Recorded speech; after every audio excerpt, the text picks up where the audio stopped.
Not great. I mean, if we're being honest, not great. I mean, here we are 7 games in, and it's like, The opposite of good, John. It's bad. man, same old story. Padres lose in Atlanta. Braves home opener. Padres trailed, led, lose. 7-6. We are here with you to break it all down. John and Jim, it's the wrap-up show. You have to subscribe if you're a Padres fan, whether you're here live or on replay. That's all we ask. Smash the like button for us. You can follow us on Twitter at John Schaefer, at Jim Russell SD. Please consider supporting this channel with super chats. We get to all of the super chats. Great way to support this channel. Just click the $sign. It is below the chat box, or you can become a member by clicking the join button as well down below. There are custom emojis and badges. You know, I know it's only the 7th game, but I feel like there's a lot to discuss based on what happened here today. It's a good summary of the first week where Blake Snell's been a problem, where your bullpen's been taxed because of Blake Snell. Now, that hasn't been the whole story as of yet, because I think the other starters have actually gone deep enough into games, but the bullpen hasn't been good. And tonight, it was overly taxed because of Blake Snell. Defense, again, is a concern. That's not necessarily a story here today. And then, the thing a year ago where you're like, why are you not pitching? You got a 6-4 lead in the 8th inning, and you're pitching Tim Hill and Nabil Crismatt in the 8th and 9th inning. Like, dare we go to Josh Hader? Dare I say it, Jim? Can we go to Josh Hader for a 4-out save or in the 8th inning? Or is that too unbelievable to even consider because it's April 6th? So the whole thing was just bad. I mean, a game against Atlanta on the road, you got to be able to capitalize on that. You're up 6-4 in the 8th inning. Go grab that thing and win that thing. But a disappointing loss in the end. To answer your last question, no, they can't go to Josh Hader for more than 3 outs. You know that. I know that. Then why can't Everyone you get the 3 outs in the 8th inning? Because then who pitches the 9th? Crismatt. I'm kidding. They don't have that luxury right now. And we know he's a 1-inning guy. Don and Mudd even mentioned it multiple times in the broadcast. They're just not going to pitch him multiple innings. Mm-hmm. We know that. He's not a multiple inning guy.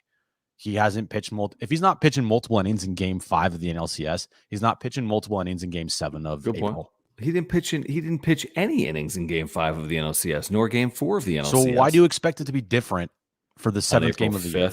right. It's not. It's just not. So anybody out there getting upset at Bob Melvin for not bringing in Josh Hader in the 8th inning has not been watching this team. Okay. That's the first thing. And I can't be mad at it because that's just what it is. It is what it is. You can be mad at it, but it's not changing, So that's the first thing. The second thing is, again, we talked about today on John and Jim. Why should we be surprised at all at Blake Snell? We shouldn't. This is who he is. He's not a good pitcher to start the year. He's average at best. He gets better as the season goes along, and that is something you just have to deal with. And you hope that his second half is just so freaking good like it was last year and the previous year that you forget about the first halves. Because his first halves in Padres uniforms has been horrific. Mm-hmm. He has been a guy that, at times you're thinking to yourself, why is he even on this team? Why are we even putting ourselves through this anymore? And he has occasional good starts here and there inside of the shit show that is the first half of the seasons for Blake Snell, right? And so then he'll bring you back and oh, there's Blake Snell. He's back. Well, and then he'll go out and throw 3 1/3 and give up 5 runs and walk 4 and strike out 5. And you're like, what? So again, Josh Hader, don't be surprised. You're not seeing him in the 8th inning, and you're not seeing him for a multiple inning save. Won't happen. And Blake Snell this is who he is. Okay, well, let me ask you this then. Because with the highest payroll in franchise history, with the signing of Robert Suarez, with the signing of, the Lugos and the Martinezes, were you expecting a bullpen of Domingo Tapia, Steven Wilson, Tim Hill, and Nabil Crismatt? And if you were expecting that, who would have expected that to be a capable enough bullpen to hold leads? Because if you're trying to win 98 games and you've got Domingo Tapia, Steven Wilson, Tim Hill, and Nabil Crismatt with a lead, I know Suarez is out, Pomeranz is non-existent, and you're trying to bridge it to the 9th inning. Yeah, who didn't think they would have the Tapias of the world and the Bill Crismatt in big situations and Tim Hill in the 8th inning with a 2-run lead? Bob Melvin and AJ Preller. Now AJ Preller signed these guys, but who did Preller think he was going to have? Preller took the risk of signing Pomeranz, who is injury prone.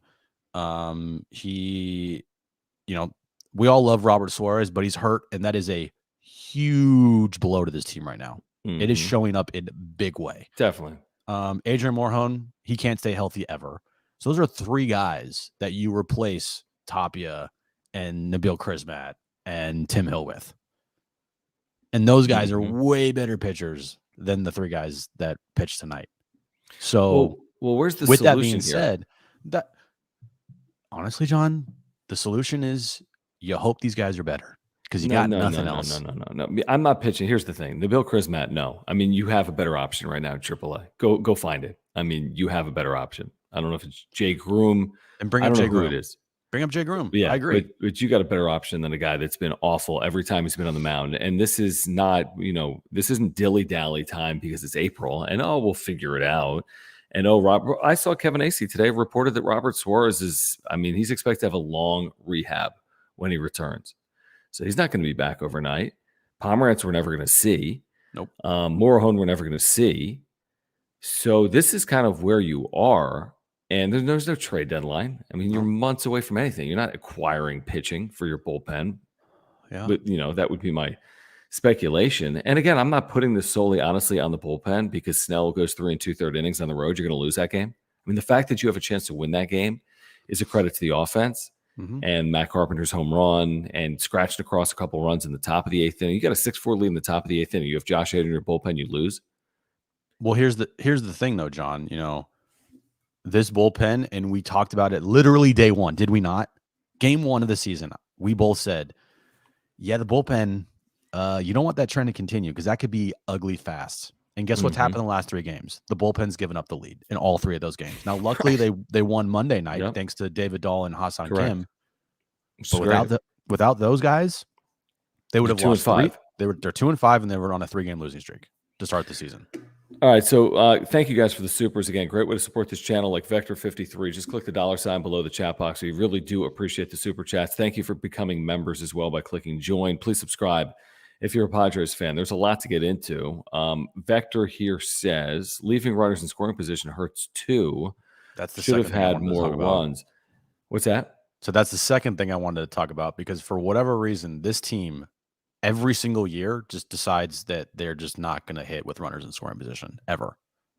They're hitting I don't know the exact number, but it's well below 200. With men in scoring position? With runners in scoring position, and they're 30th in baseball. Dude, they're hitting 234 as a team coming in. Now, they had 7 hits, which isn't a huge number. It's not the worst number in the world. But you managed to get 6 runs across, and you had a 2-run lead in the 8th inning, and you still lost the game. Dude, they were 2 for 12 tonight with men in scoring position. So that's a good point, Vector 53. Again, now like you just said, you score 6 runs, you have a 6-4 lead. I don't care about anything else. Like for me, the game starts there. It's 6-4 in the 8th. Do you preserve it or not?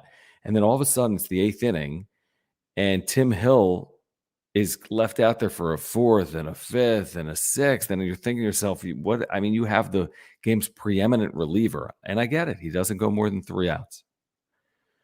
Well, that's a problem.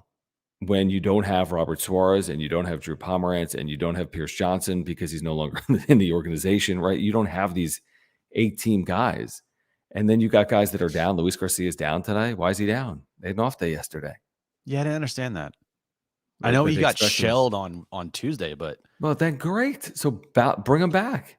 Yeah. Would you rather have Luis Garcia in the 9th inning or Crismatt? And by the way, I'm not opposed to throwing my freaking closer in a tie game there. Yeah, I know, but what if you take the lead in the 10th inning and then you don't have him for a save situation? I'm trying to get to the 10th inning.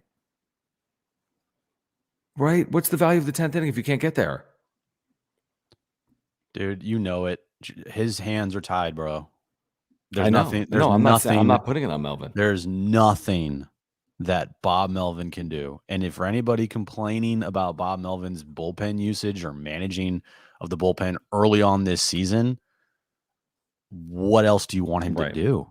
Okay, well, let's look at it from this perspective, like Ben, who's hanging out with us. And thanks, Ben. And make sure to check out Talking Friars, great resource for Padres fans. Actually, don't check out Talking. No, actually, if you're subscribed, just stop subscribing. Just stop subscribing, and that's fine, yeah. Ben's great. He says, you take out some of the best relievers in every team's bullpen and it's not going to end well. Fair. But hear me out, Ben.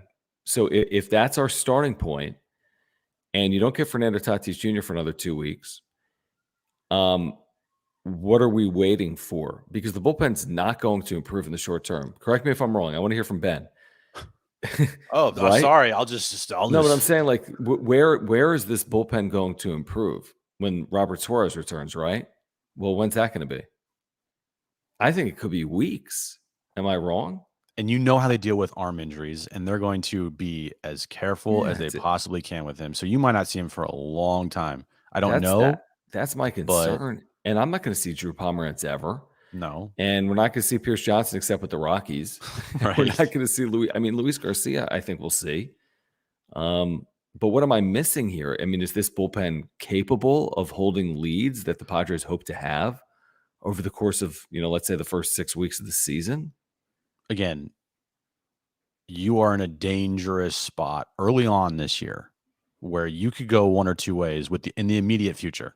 Things could change with the trade deadline and guys coming back. I get that. But in the immediate future, if you continuously are giving up a lot of runs from your bullpen and giving up leads here, this thing will snowball. Okay. To where you bring in the bullpen pieces and everybody on that team and everybody in that bullpen, every single fan of this team will be freaking out because the confidence will be shot. Mm-hmm. Because they continuously see this trend of giving up leads or giving up a bunch of runs, or if it gets into a close game and you're not in the ninth inning, how the hell are we going to get to Hader? Like, that is the problem here that we talked about on opening day with Blake Snell, who can't throw past 4 1/3 innings and who can't give you length to start the season if his life depended on it, right? That you're going to have to deal with the middle relief guys, hopefully being really good, or else you are in a load of shit. And right now, the trend is pointing towards load of shit. It just is.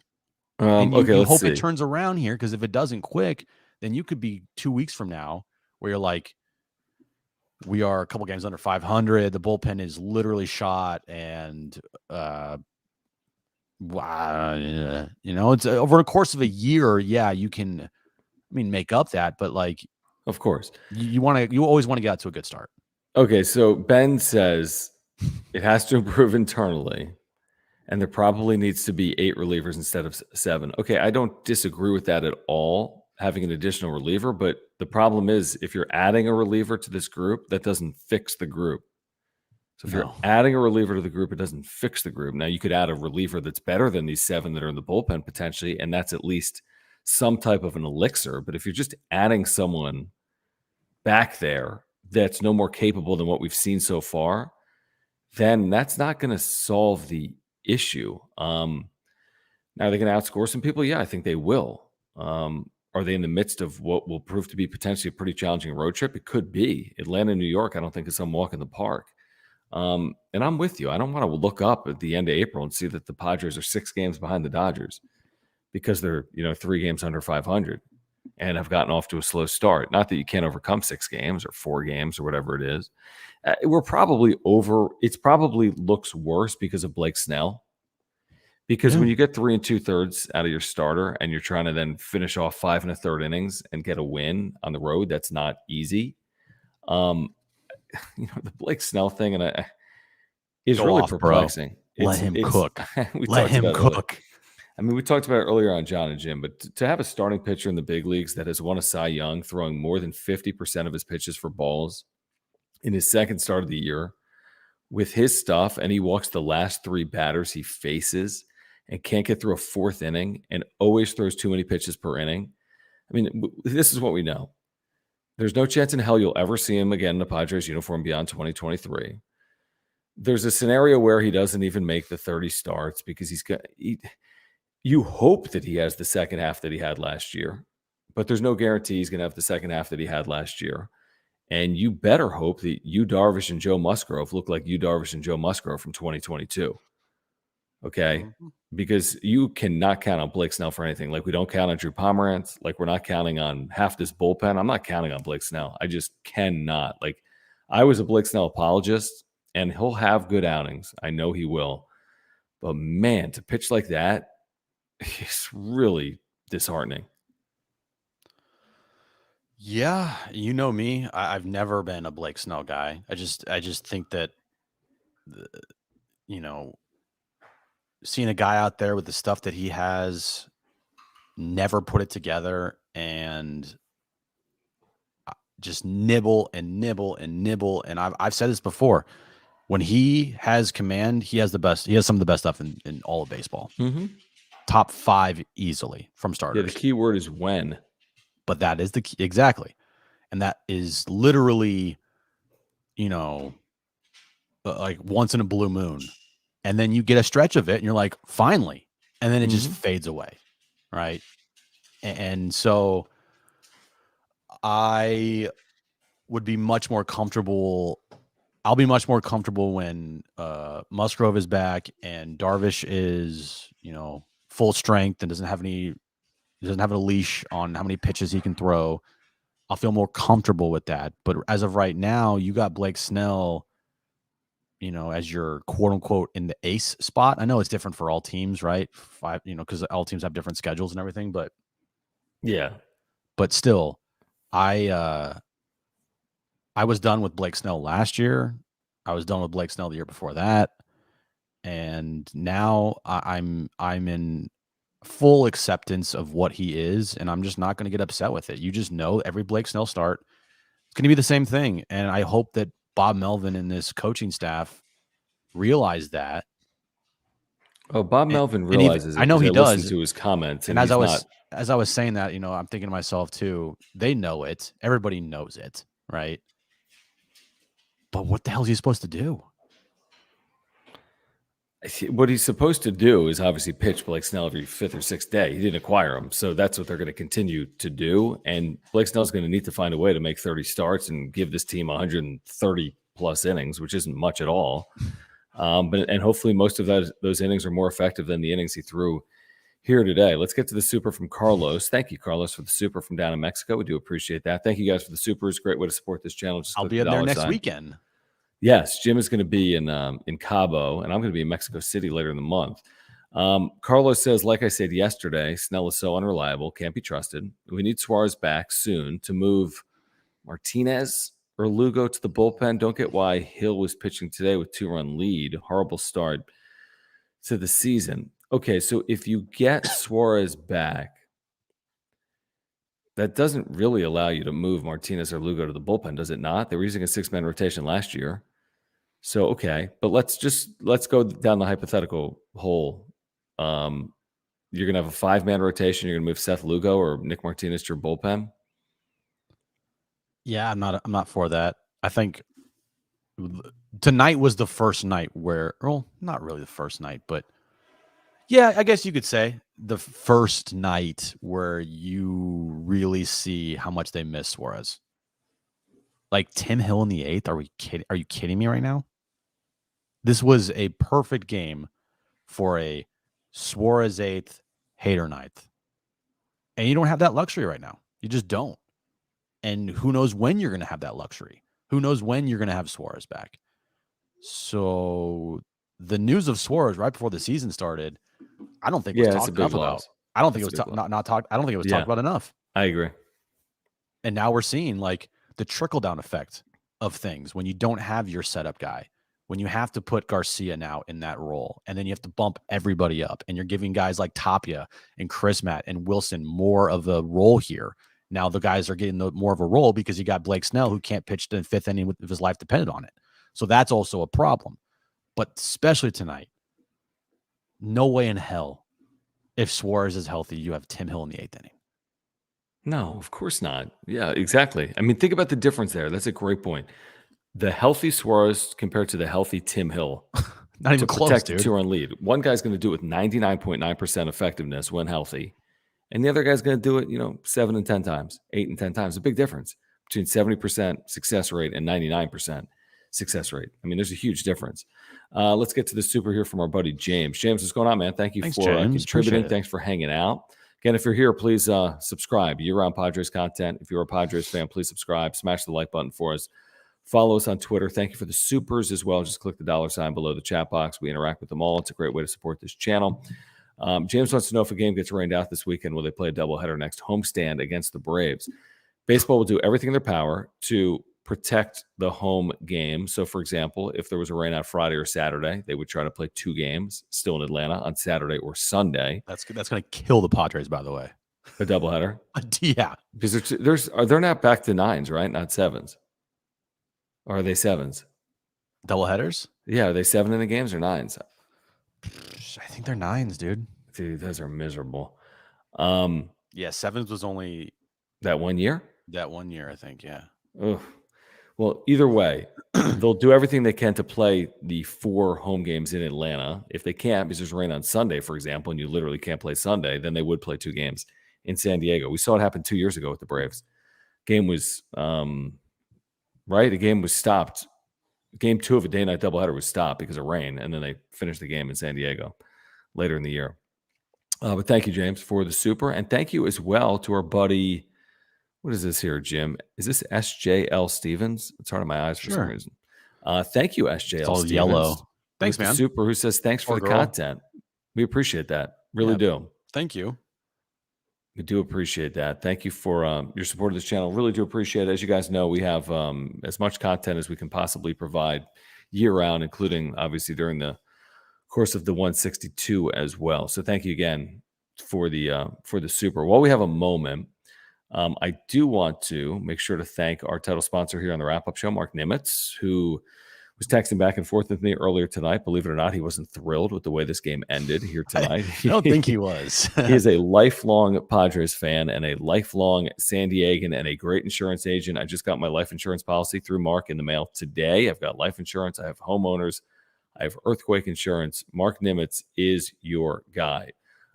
Whether you have auto, home, renters, life, earthquake insurance, whatever it is, whatever your needs are, Mark can save you money. He's got a policy for you. He's a great insurance agent. Take it from me because I've got all these insurance policies through Mark. Great service, great communication. He can save you hundreds and hundreds of dollars. If you ever have a claim, he can save you thousands of dollars. Anyway, there's a link to his website down below. You can see his website right here. You can get a quote online. Mark Nimitz at Farmers Insurance. If you support this channel, if you want to support a local San Diego business, please get in contact with Mark the next time you have an insurance need. Yeah, all his information is above my head, mnimitz at farmersagent.com. When you reach out to our buddy Mark, let him know that John and Jim from the wrap-up show sent you. Yeah, absolutely. And here's the one point that we were making even last year in the postseason. Tatis pitch. Is that Tatis doesn't save you. I mean, no position player saves you from having bad pitching. No. Look at the Angels.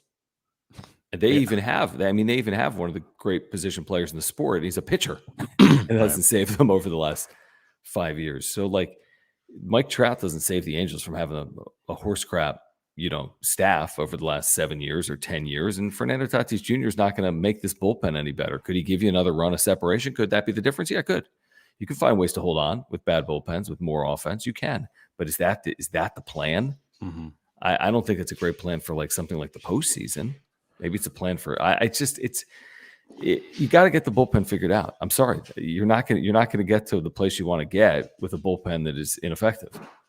Now, the one thing about having a shit bullpen, and the positive to this, is it is the easiest thing to fix in season at the trade deadline. I agree, and even before that, it is by far the easiest to do. Mm-hmm. Relievers are on the move all the time. You're not looking to go out and get a Juan Soto. You're not going out and getting a Shohei Ohtani. You're not doing that. You're trading. You can find.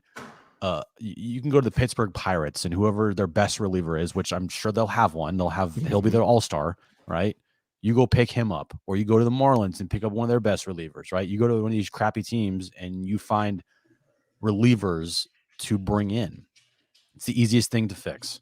The problem is you're not going to be able to do that, and they're not going to make any trades to fix this bullpen literally for the next 2.5 months. Correct.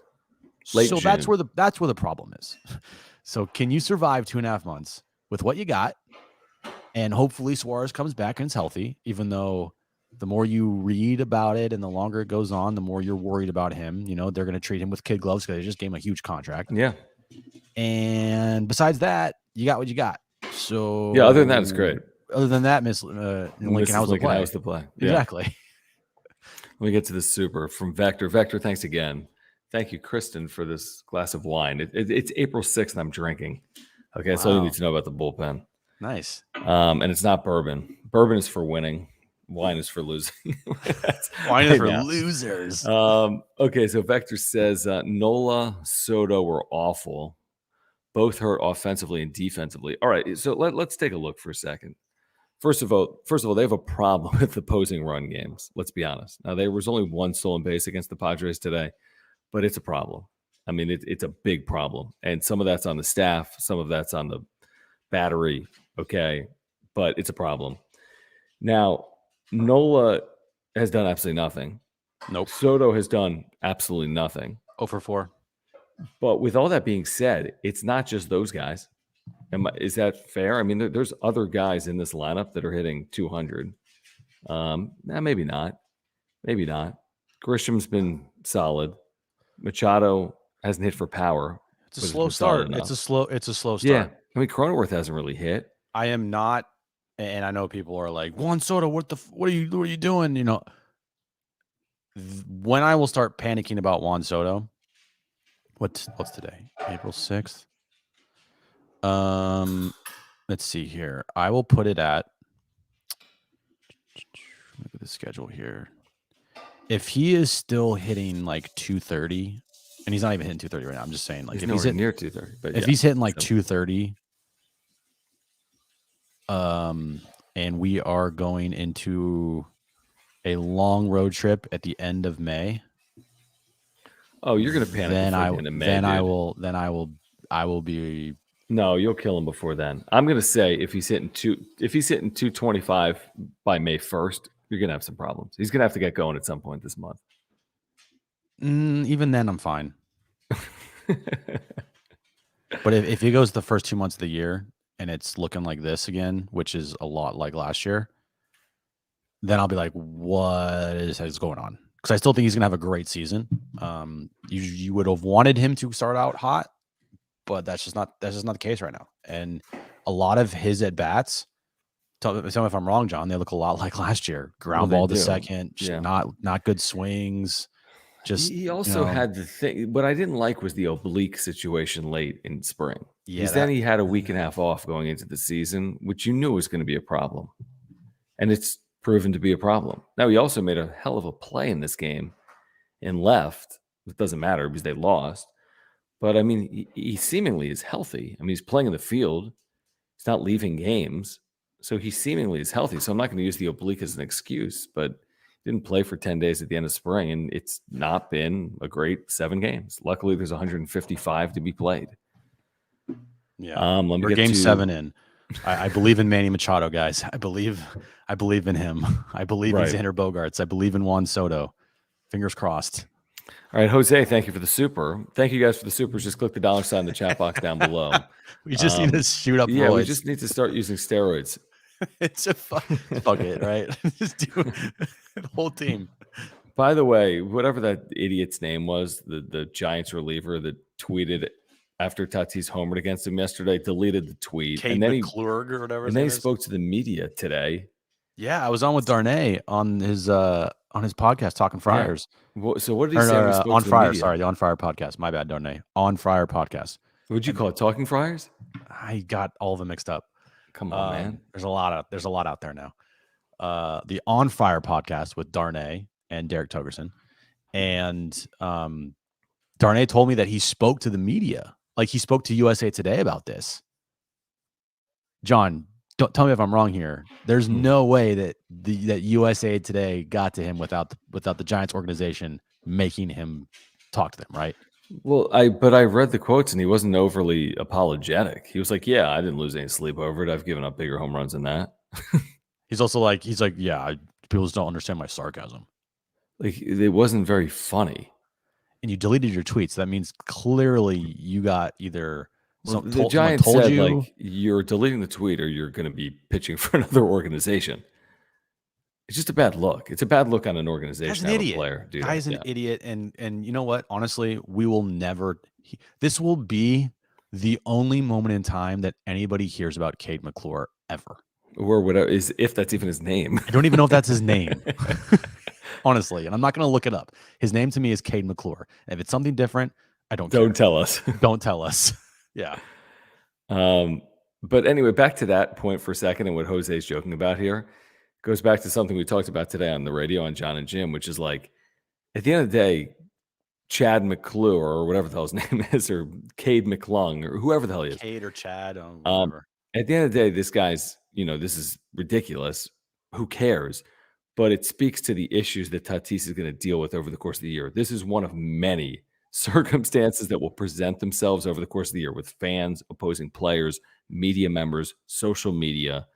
This will transpire a ton. You know what was interesting too? Is Darnay told me that when he looked, because I didn't look at his tweets and I didn't look who liked it, but he told me that he would did a little deep dive on who liked the tweets, and then there were some players in the White Sox organization that ended up liking that tweet.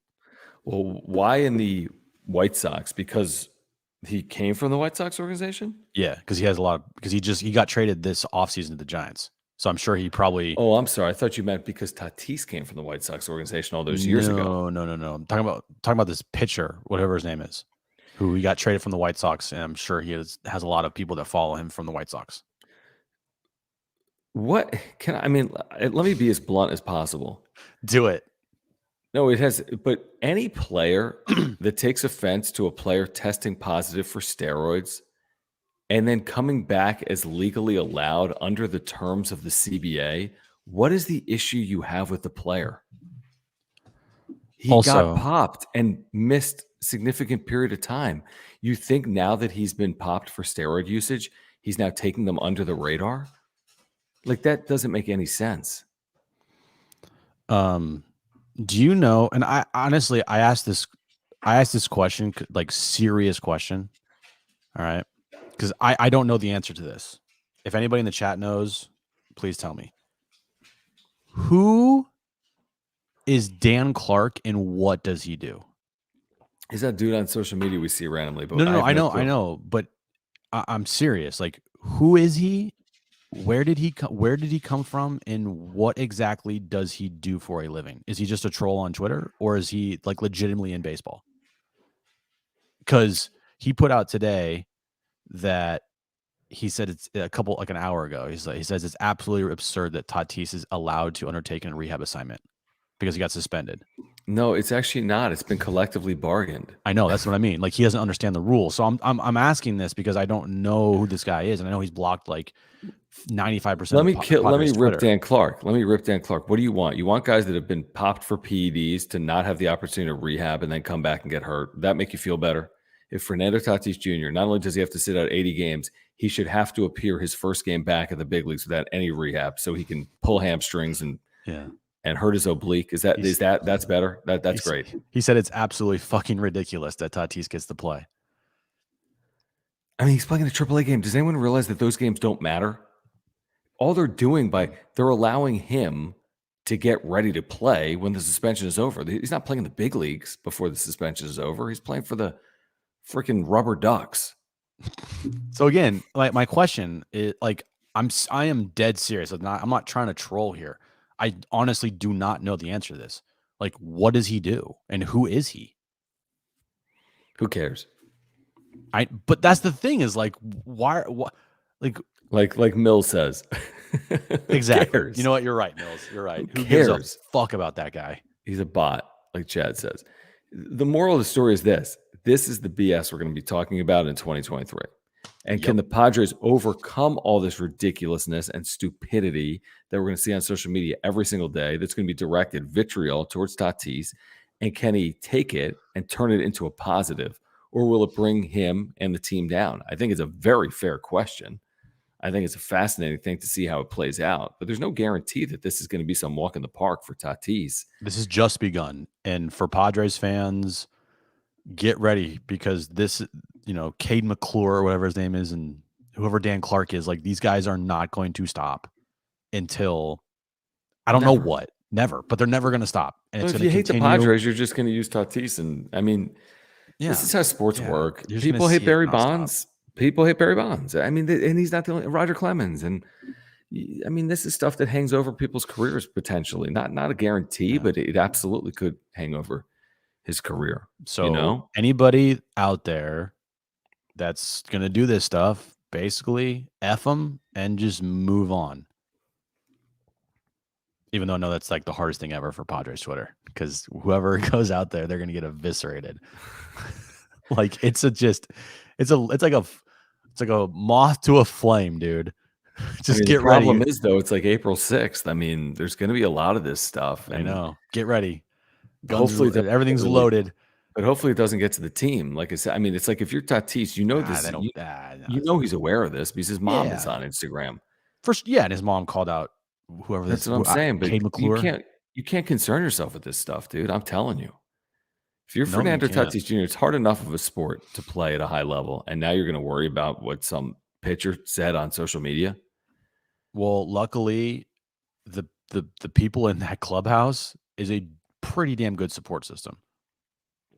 Yeah, I think that's probably true. Yeah. And people were like crying about, oh, they signed Nelson Cruz to be Tatis's like whatever, like give me a break. Give me a fucking break, dude. Right. But yeah, they did sign him to help Tatis. Duh. Okay, get over it.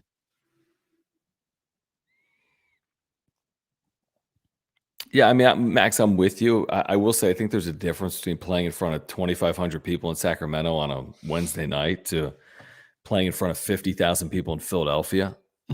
Yeah. It's going to be – we can pretend like it's not going to be a challenge, and I hope he does use it and it kind of fuels him, and maybe that'll be the case. I think it will, but there's going to be some challenges, okay? There are going to be some challenges over the course of his 2023.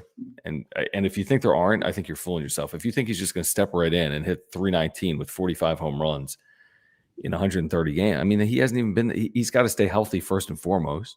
He's coming off major surgeries. He hasn't played in a big league game in 20 months. Look, and now everyone hates him. Yeah, and look, to be devil's advocate here against Tatis and not just go the homer route, he still has a lot to prove. Just because he's a San Diego Padre and we all love watching him play doesn't mean that he just gets the benefit of the doubt all of a sudden. He has a lot to prove. One, being healthy for a full year. Two, not having any hiccups outside of the game. He has to have a squeaky clean record from here on out for the foreseeable future. And until he does that, there is still going to be, unfortunately, question marks with him. This is not even close to over, and it's just begun. And there are a lot of things with Tatis going forward that are question marks. And until he can prove that those question marks are met with legitimate answers about, him being healthy for a full year and making sure that, in off seasons, he's good and he's not doing anything that would hurt him for the team. Until then, yeah, it's a question mark. And that's where I stand. Do I have hope for him, and do I believe that he can pass those tests? Yeah, but again, it's a wait and see. Let me be clear, and I said this today on the radio as well. He is, from a media perspective and a fan perspective, out of San Diego in 2023, screwed. Yeah. And what I mean by that is if he hits, he'll get well, you're on steroids and that's why you're hitting. And if he doesn't hit, they'll say it's because he took steroids. And now that he's not the same player. So he will be damned either way. He's going to have to avoid all of that conversation, all of it, and just concentrate on winning and performing because nobody cares. I don't care if Tatis hits 300 or 280. I care if the Padres get to a World Series or win one. I want to see Tatis play a role in getting this team further than they got a year ago. And I think he's capable of being that player. But it's not some guarantee. Nope. What about this? Did you see his homer? His swag on that is ludicrous. I think he's going to come back with a vengeance. Soto is hesitant, it seems. Toddy is going to be a GD tornado. Wait, his swag on that is ludicrous? As in a good way, I guess is what you're saying, Beef, right? Like when he hit the home run, he was dancing. Yeah. He did his hop step around third. He was doing I'm cool with that. Like wiggle before he got in the dugout. Like, I'm cool with that, man. Hey, look, if it's going to piss off Cade McClure for you doing that, hey, Cade, throw a better pitch. Right. Yeah. No, I agree with that. Let's remind our viewers about our partnership with Aura. Great company. If you're looking to get healthier right now, Aura is the company for you. Plant-based nutritional products, all of them are plant-based. You can get there at ora.organic. There's a link down below, or just go to ora.organic. You can shop while you listen or watch the wrap-up show. They've got a probiotic, which I take every single day. It's a great, great product. You can take it for digestion, heart health, mental clarity. They have pre-workout supplements. They have proteins for after workouts. They have omega-3 oils as well. They have sleep pills and immunity pills. There's something literally for everyone. And it's a great company. Their co-founder, Will's a San Diegan. They've got offices right here in Liberty Station in San Diego. So if you're looking to get healthier, yourself, your family, your friends, this is the company for you. Plant-based, ora.organic. Yeah, go there right now. 30% off your first order. They have everything you need to live a healthy lifestyle. All their supplements are organic and plant-based, literally the healthiest on the market. So if you want to live a healthy lifestyle, the only place to go is www.aura.organic. And once you pick up some of their supplements and try them out, you will definitely thank us later. All right, so thank you, Aura. Thank you guys for hanging out. Please subscribe. Year-round Padres content for you. Padres lose tonight in Atlanta 7-6. Disappointing result in a game that went back and forth that had Matt Carpenter hit a 3-run home run against Spencer Strider. You cannot lose a game that you've got a late lead in against a really good pitcher on the road. You hate to lose a game like that. That would have been a really good win. It becomes a really bad loss. They were able to get to Strider with the 3-run home run. They were able to scratch across a couple of runs in the 8th inning against Kirby Yates. You're feeling good, and then you're pitching Tim Hill and the Bill Krismat trying to eke out a win, and that's not a formula to win against really good teams on the road. So the Bill Krismat and Tim Hill, dude. I mean, are you kidding me right now? Right, on the road in Atlanta. I mean, exactly. I mean, this is Atlanta Braves home opener, and you're trying nothing else. They got nothing else, John. No, they do though. I mean, they do. They have Luis Garcia, who's down despite not pitching yesterday. They have Josh Hader, who not only can pitch 3 outs, but they have to be in the 9th inning, apparently, as well. Yeah. So they got nothing. And he's not pitching in tie games. I mean, it's just a bad loss is what it is. Yeah, and if the rain causes any doubleheaders this weekend, then you are, oh, God. You better hope you score like 10 runs. Yeah. Yeah, exactly. And maybe they will, by the way. Maybe Soto breaks out. Maybe Machado breaks out, right? Nice. Cronenworth homered tonight. I mean, maybe they will. Cronenworth had a great game. The catch, that catch over against the railing there, and then homer, that home run. I think he's played like 3 runs. Yeah, he's played great recently. So yeah, a couple of missed opportunities. I mean, Bogarts, that double play there with 1 out, runners in scoring position. Right, you're like, oh God, See, this is a great stat. Thank you, Chad, for this. Padres last year lost 4 games scoring 6 runs, and they've already lost 2 games scoring 6 runs. Wow, it's a problem. I mean, the pitching was so good last year. I mean, the pitching was so Why do you think that they did good? Like, why do you again, their offense was shit besides Machado, and that's why they won 89 games, because their pitching kept them in every single game. And now you have an insane offense and no pitching, and you're like, well, not no pitching, but you get my point. And you have a not an insane offense either, because they're not really doing that well, but you have an offense that scores some runs, Right. And nothing. Pitching means everything. Pitching's important. You could say pitching's important.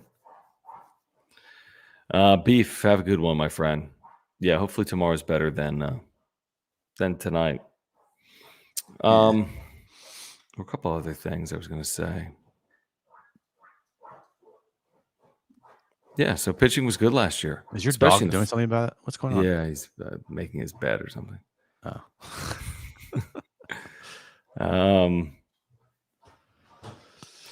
Yeah, it's just not ideal. It's not ideal. I mean, the bullpen, it just doesn't. I don't know. It just seems like non-existent. 7 games. Drew Pomeranz is like literally non-existent. One of the worst contracts that AJ Preller has ever given out. Unfortunately, yeah, no doubt. Oh, and Castillo's hurt too. I forgot about Castillo. See, again, they got a bunch of guys that are like, oh, Castillo could help. Pomeranz, this is Suarez, Morone. They're all hurt. And of course, pitching is everything. And by the way, it's not that. I mean, you know us guys. We're not like, oh my gosh, season's over. They're 3-4. That's not the point. Here's the point I made even before they lost today. I'm like, I kind of expected a little more. I'm not saying wins or losses. I just expected the team to look better. We had Doug Lanville on today. He's like, I know it's 6 games, but the Padres defense has been awful. As bad as any in baseball. They're not hitting, and their bullpen's bad. Now, again, it's 2 series. I mean, it's 2 series, but I mean, that's just like fat. And now it's 2 series in a game. We're not going to jump to ridiculous conclusions after 7 games. I won't do it after 17 games in all likelihood. I'm just saying it's a little disappointing, and it's lacking what we desired to see. And they just don't look like they hit the ground running with opening day. It's like there's a malaise around this team. It's like, did the WBC get to them? Did the expectations? Are they waiting for Tatis? Are they waiting for Joe Musgrove? I mean, this is a possibility. I mean, Joe Musgrove's not with the team right now. He's a big part of it. Yeah, and here's the thing with the WBC. There was 10 dudes on this Padres team that were on the WBC. Chris Matt, Garcia, Soto, Manny, Martinez for a bit, Bogarts, Ha-Seong Kim. I'm missing a couple others. Maybe there's whatever. Did you say Lugo? Oh, Lugo. Garcia. I said Garcia. Was Suarez out there as well? Who knows? I don't know. Who cares? But no one. You had a big portion of your team in the WBC. So this is like their pretty much first time all playing together on a consistent basis. Well, didn't other teams have the same issues? Maybe. I don't know. I'm just talking about the Padres. And maybe those other teams had problems too. But I'm not going to blame the WBC on this. I'm just telling you, like, maybe I'm trying to find like reasons why this has looked so wonky and so disjointed for the first 7 games of the year. I mean, is it just me, or is it just you? I mean, you feel the same way, right? They don't look great. No. They don't look sharp. They don't look. They don't look like they don't look cohesive. It feels. It just feels something. It feels off to start the season. It just feels off.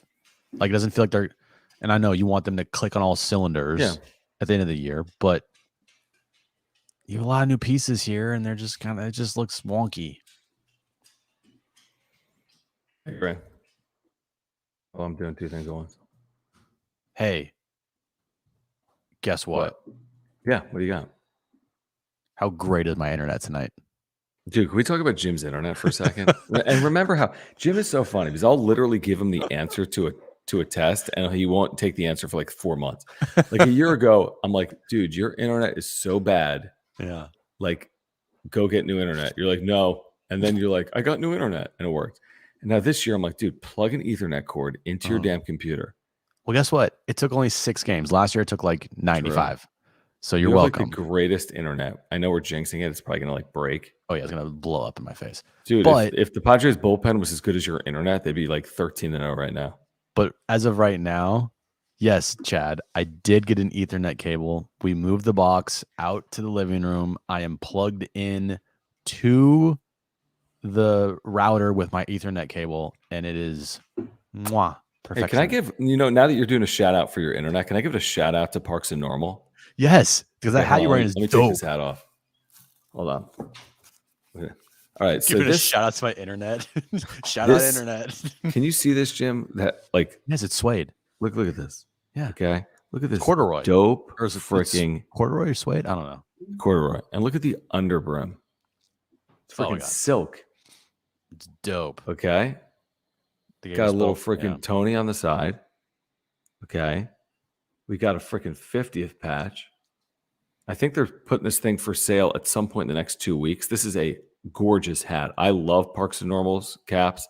Oh my God. This is as good of a cap as they've ever produced. And I'm not just telling you that because I love this thing.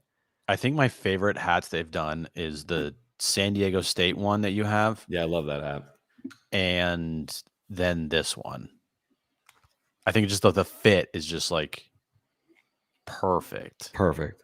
Such a good hat. Such a good company. Great people. They love the Padres. Yeah, we love them. They're awesome. Their hats are I think their hats are very cool. And I used to not be a guy that liked the patches and everything on the hats, but I think love them. The way that these hats are done, it's unique and it's cool and it's fun. And I think it's just something that, if you want something different, I think that's something cool to do. I am going great. Hold on. Let's look at my hair again. Well, yeah. Do you know what John dealt with the last month? And he can't hear me right now. That's great, man. Blame Jones. No, hold on. Wait till he puts his headset I can't back hear on. you, but hold I on. know you can't. What were you saying? I said, yeah. Do you know what you had to deal with the last month? Oh my God, watching all these games, Yeah, like up close and personal. it made your hair go completely gray. There's literally a photo in the UT of me like jumping out of my seat when Lamont Butler hit that shot. I know. We don't know where Faye is. So can someone find Faye? I feel like the reason they're 3 and 4 is because we haven't had Faye in the chat. I don't know. Okay, what I want to do, Jim, you can pull up the underdog thing, right? Now that you have internet? Now that I have internet, yeah. Now that I have like the greatest internet on the planet. Guys, we would love to see you at Underdog Fantasy. They've got amazing daily fantasy games going on right now. You can draft. There's a lot going on. Underdog Fantasy is our newest partner, the best and easiest place to play fantasy sports. Sign up using code PODSWRAP, PADSWRAP. You'll double your first deposit up to $100 in bonus cash when you make your first deposit of $10 or more. So deposit $10, get $10 free. Deposit $100, get a free $100, so on and so forth. Here's the thing with Underdog Fantasy. Once you draft, you don't have to set your lineup every day. You don't make any trades. There's no waivers. You don't stress any of that, okay? There's no league management aspect. They take care of it all. They've got daily drafts. They've got weeklies. They've got season longs, Major League Baseball, all kinds of sports. But again, if you support this channel and you want to play fantasy with Underdog Fantasy, you can get a free $100 just by depositing $100. Use promo code PODSWRAP, PADSWRAP. Go to underdogfantasy.com. Again, underdogfantasy.com. Now, in addition to that, real quick, Jim, let me just pull up my Underdog because I've been playing and I want to get the terminology right. So give me 1 second. So you can do pick'ems though. Okay. Here's the thing with pick'ems. Can you see this, Jim? Kind of. Sure. All you got to do, pick'ems are amazing because all you have to do is pick higher or lower. So it'll say like Joe Musgrove, higher or lower, 5.5 strikeouts. Juan Soto, higher or lower, 1 hit today. You get a couple of these things right, you're doubling, tripling, even 20 times your money, depending on how many higher or lowers you're doing. So they got pick'ems, they've got daily drafts. Check it out. Again, $100 free if you deposit $100. Use promo code PODSWRAP at underdogfantasy.com. All right. That was good. Good times. Thank you, Underdog. Is there anything we have missed?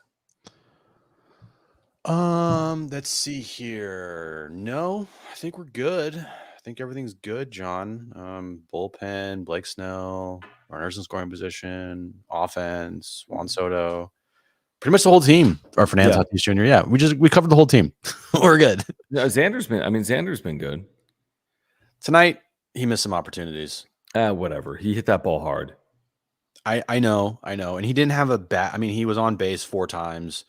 That's not bad, is it? Scored 2 runs. I'm not putting. There's no way in hell I would put this one on Xander Bogaerts. Do it. Zero chance. No. Do it. No. And you know what? I know a lot of people are saying too, like it's Bob Melvin's fault. I am not putting any of this on Bob Melvin to start the year either.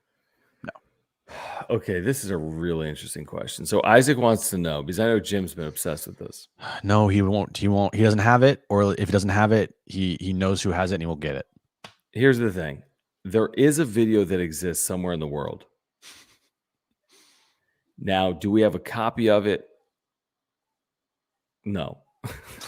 But does it exist somewhere? Yes. I've seen a video of my reaction. Now, the problem is the person that had the video of my reaction, I don't know who he is. But there is a video of me reacting to Lamont Butler hitting that shot Saturday night against FAU where I jump out of my chair, kind of fell over the chair. It was a disaster. Is it? Hold on, let me pull this up real quick. See if you can find them. Can't you pull the photo up and put it on the screen? Yeah. Oh, duh. To put on your phone, Jim. Idiot. You don't know baseball. Idiot.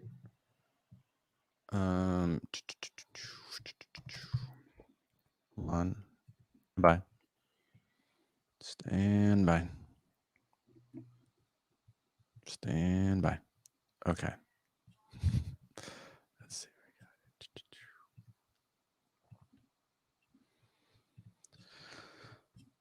it. Okay, here we go. Oh, crap.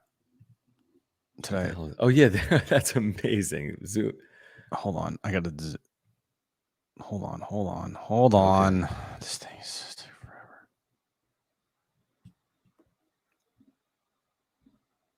Come on. What's the issue here?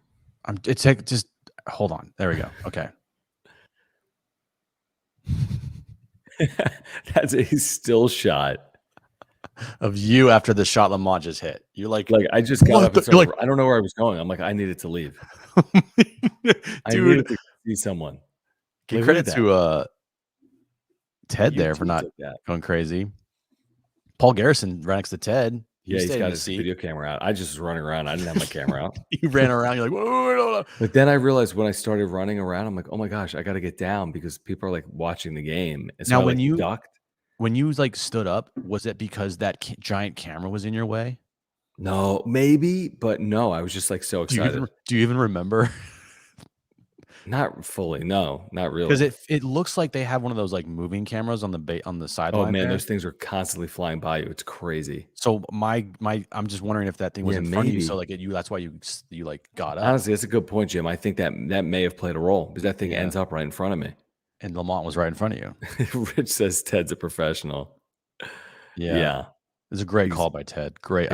That's a call that will live on forever. No doubt. It's good. Four goods. Yeah. What was I How about doing? them boys? How about them Aztecs? Yeah. That was quite a night. Yeah. I hope we get that this October. Feel good for Ted that he gets that call. Yeah. How cool is that, man? He's dealt with a lot of shitty Padres baseball for a long time. Yeah, because remember, his last Padres season was before. I mean, he didn't get this Dodgers NLDS. NLCS, too. No, NLDS. Oh, sorry, NLDS, yeah. Or the NLCS. First time watching baseball. Yeah. But he dealt with, and he got the 2020, but that is just cool. But that sucked. 2020 sucked. Right. It's a pandemic. So to get this moment in the biggest stage, that he's doing with this is 73,000 people. I mean, Final Four. And like 14 million people watching. One of the most iconic shots in the history of the tournament. You're going to see that thing forever. Yeah, ESPN has like the 5th greatest shot in the history of the tournament. Yeah. You're going to see that along with Jenkins and the Christian Leitner. Yeah, Christian Leitner, yeah. There's others. I'm trying to think of other games. Oh, the end of the NC State, Jim Valvano. Jim Valvano. So, yeah. Jim Valvano, NC State.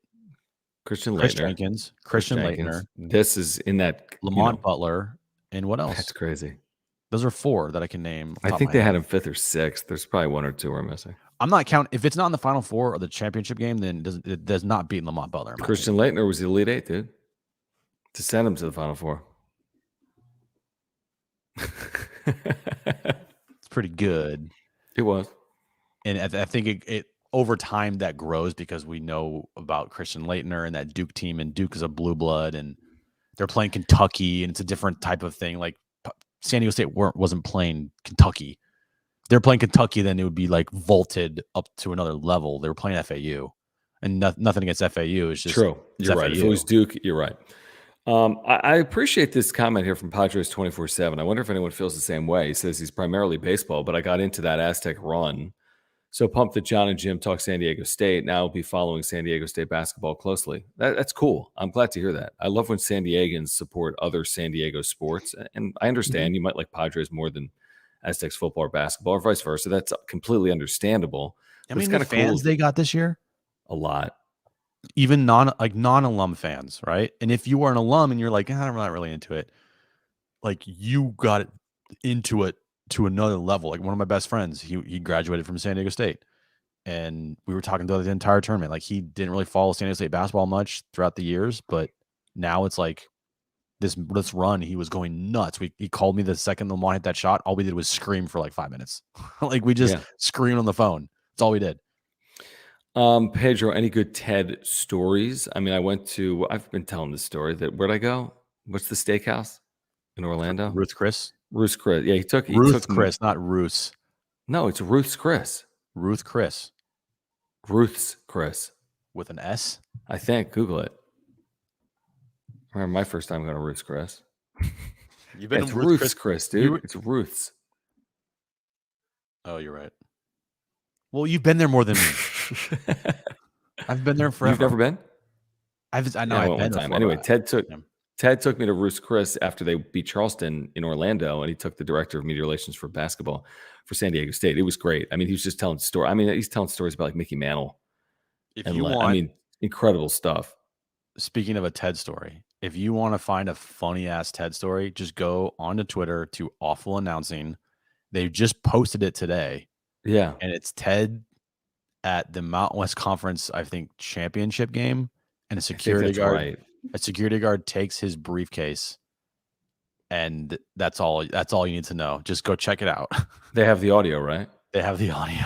Yeah, it's from like 10. It's pretty close to 10 years ago. I want to say 10 2015 ago, or not 10 years, but it's been a while. It's been a long time. We're just talking about random things now. Why not? A new stadium in Chula. We talked about this yesterday. John and Jim. Welcome to John and Jim, guys. Here's the thing. Let me just say this about this. And maybe this could come to fruition. Maybe this could happen. I mean, what's a quick amount of time to build a 50,000 seat stadium on the water? 8 years? I'm not kidding. I mean, I know. Because like the port has to approve it. You need to get the funding. You need to maybe 7 years. I'm not kidding when I say that. I mean, what's today, 2023? If there was a 50,000 seat stadium in 2030 in Chula Vista, wouldn't you almost be impressed? Yes, John. And would, right? Like that would be pretty impressive. So we're talking about like, what's the timeline here? Even if this happened, 6 to 10 years, let's just say, you're talking about bayfront property that has to go through all these environmental processes. Plus, it has to be built. 50,000 seats. It took 2 years to get Snapdragon built. You're talking 3 years for something like this. I mean, you're looking at a 6 to 10 year project. Yeah, I'm not even going to concern myself with this. I mean, I just can't. There's no point. I mean, it sounds cool. It'll probably never happen. And if it does happen, we won't be here. Right. Exactly. Yeah, and like Vector said, getting anything. I mean, we got the stadium, we got Petco, we got Snapdragon. They built Viejas 20-something years ago. That's why I give so much credit to San Diego State for building Snapdragon Stadium. I know. How'd they do that? Seriously. And it happened very quickly after the Chargers left. Now, could we get an arena redo or whatever in wherever the hell that is? What's that district called? I always get that. Where's the arena right now? Sports arena? Yeah, where the hell is that? Point Loma area? Yeah, but it's not Point Loma. No, it's close there though. What the hell's it called, guys? What am I talking about? The sports arena? Sports arena is in what district though? Oh, Midway? Midway. Thank you. I'm saying we could get the sports arena potentially redone in the Midway district. Even that has taken forever. Didn't Jack Cronin tell us yesterday they have a 2 year exclusive negotiating window to get this project done? They were fucked there. And that's what I'm saying. You're not getting some 50,000 seat soccer stadium in the next 10 years. It's not happening. It's not happening. That's why if MLS ever comes here, it's going to Snapdragon, guys. And then maybe they'll figure out a stadium in the future. But right, it would definitely start Snapchat. There's no way it would start in Chula Vista. You'd literally be talking about 5 to 10 years from now. Makes sense. Come on. Give me a break. Hey, look. And now I will say this. I will be happy if there's renderings, then everything changes for me. I love renderings. But until then, I don't care. Apparently there are renderings. They just haven't been released. Just give me renderings. Just give me renderings. All I give a shit about. Speaking of renderings, look at your screen right now.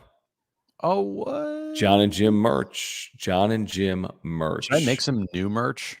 What? Should I make some new merch, or are you gonna not do it? Oh, why are you making new merch? Like different merch. Why don't we just sell the merch that we have? But why not have more? Well, give me an example of the merch you want to sell. Is there anything that someone is dying to buy right now? No. I mean, I haven't seen it. They're not in the chat like, yo, I wish you guys had a, I don't know. More San Diego State merch. That'd be cool. Anyway, if you support this channel, please check out our merch. I just put a link in the chat, and we got all kinds of stuff. The back of Jim's head. Is that good? Source. Jim's an idiot. You got to pick up a Jim's an idiot like Ben Fadden recently did. And if you do pick these up, and when you do end up getting them delivered to you, make sure to share on social media, and we will reshare with our followers as well. So check out our merch. Great way to support this channel. John and Jim merch. Back of Jim's head, all kinds of things. Just put a link in the chat. We do appreciate your support. All right, man. I think we should call it a night. Yes. Trainwreck Radio. Yeah, yeah. I think this is Okay. We're done. All right, guys. We're back tomorrow. So please subscribe. We have year-round Padres content. Smash the like button for us. Follow us on Twitter at John Schaefer, at Jim Russell SD. Thank you for your support with the supers and the super thanks, by the way, if you're watching on replay. Please support our partners, Mark Nimitz at Farmers Insurance, Auto, Home, Renter's Life, Earthquake Insurance. Mark's your guy. Link down below. Aura, if you're looking to get healthier, ORA.organic, plant-based nutritional products. Hit the like button. Yes, thank you, Jeremiah. And thank you for your membership. Underdog Fantasy. We'd love to play fantasy sports with you over at Underdog Fantasy. Use promo code PADSWRAP, PADSWRAP. And you will get a 2-time match. Or if you deposit $100, you will get $100. If you deposit $10, you will get a free $10, and so on and so forth, up to $100. Unfortunately, Jim and John, people think of SD Sports outside of San Diego as an afterthought. Do they? Outside of that's a whole nother conversation. Shit. Yeah, let's get to 5K, people. Yeah, what are we doing here? Come on. 5K. Please subscribe. Yeah. All right, guys. Have a good evening. Tomorrow will be better.